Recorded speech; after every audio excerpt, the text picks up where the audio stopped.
Kinupita Mataram tok muni anggelar srikaton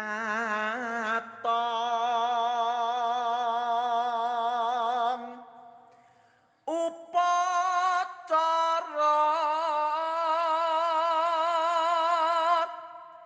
manusuk simane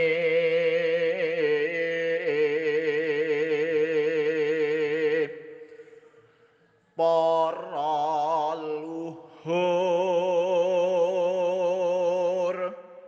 pangrehing nagari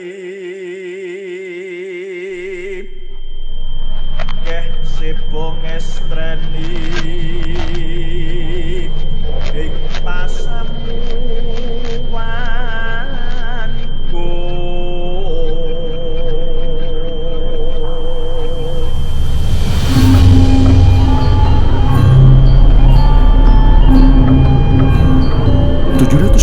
Masehi merupakan awal mula berdirinya kerajaan Mataram kuno yang dipimpin oleh Maharaja Prabu Sanjaya yang bergelar Rakai Mataram.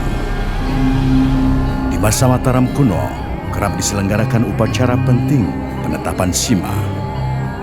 Kata Sima berasal dari bahasa Sanskerta, yakni Siman yang berarti batas. Selain banyaknya candi yang dibangun, pada masa Mataram kuno banyak pula prasasti dikeluarkan. 90% prasasti-prasasti tersebut mencantumkan upacara penetapan Sima. Ini menempatkan upacara Sima sebagai salah satu upacara penting pada masa itu.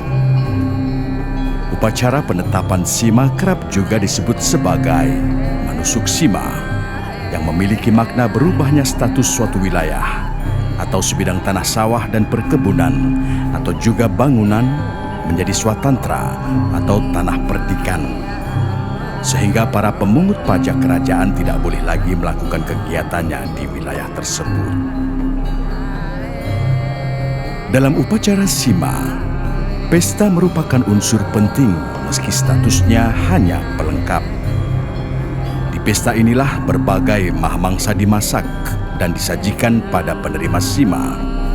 Hanya saat itulah seorang rakyat biasa diperbolehkan menikmati mahamangsa, yaitu makanan para raja.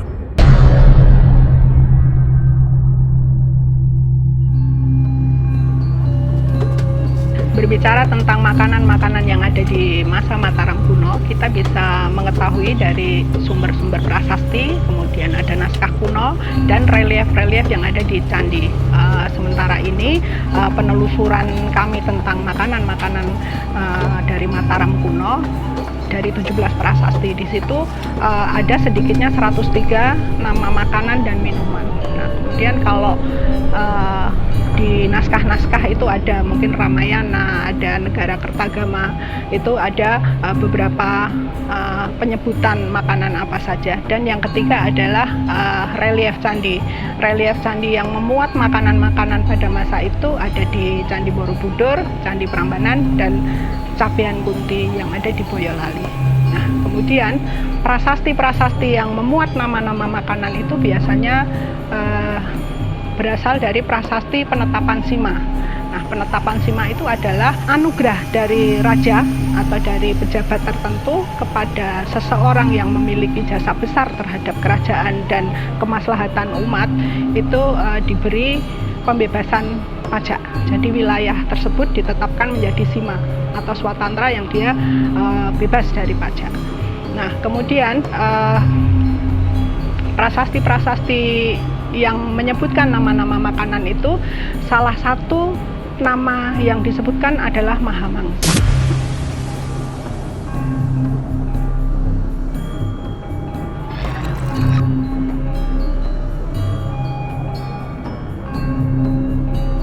Kalau dilihat dari namanya, dari sumber bahannya, itu memang makanan-makanan enak gitu ya, karena salah satunya adalah asu tugel.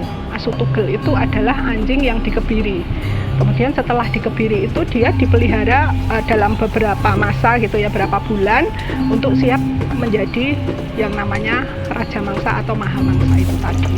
Selain anjing juga ada celeng atau karung pulih. Karung pulih itu juga sama, jadi babi hutan yang dia ditangkap, kemudian dikebiri, diternak dulu beberapa bulan, baru dia bisa dilepas. Nah, ketika dihubungkan dengan rasa itu memang hewan yang telah dikebiri, kemudian beberapa saat kemudian itu memang kualitas daging itu nikmat. Jadi mungkin selain dia makanan simbolis, tapi secara cita rasa dia juga enak gitu. Dan nah, itu yang namanya raja mangsa.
Berbicara tentang kuliner di zaman dulu, ternyata para leluhur kita sudah mempunyai kekayaan kuliner yang tidak terhingga.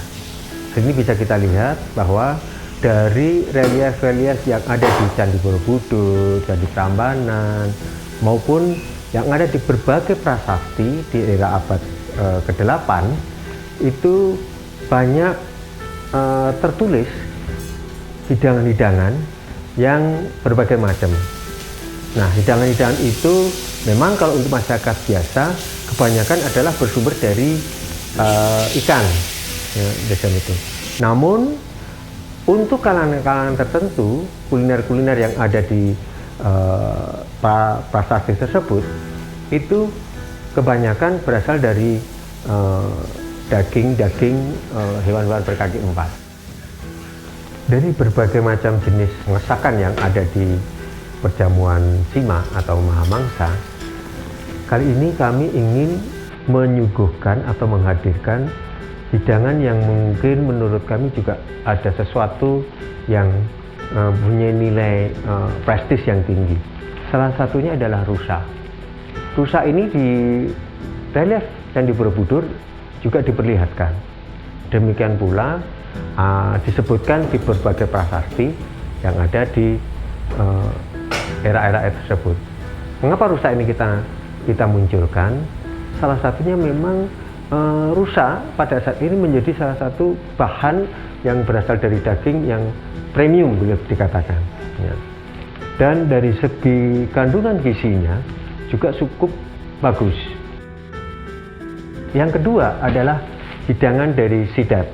Nah, sidat ini kita munculkan pertama memang itu rasa sidat itu sendiri, kemudian nilai proteinnya yang cukup tinggi dan eksotismenya.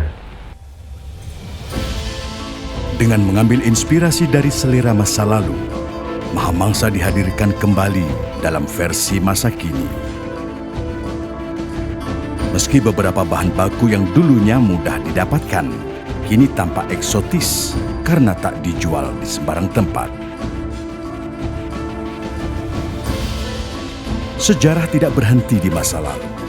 Dengan kreativitas yang kita miliki, sejarah dapat kita hadirkan kembali untuk dinikmati, sekaligus dipelajari.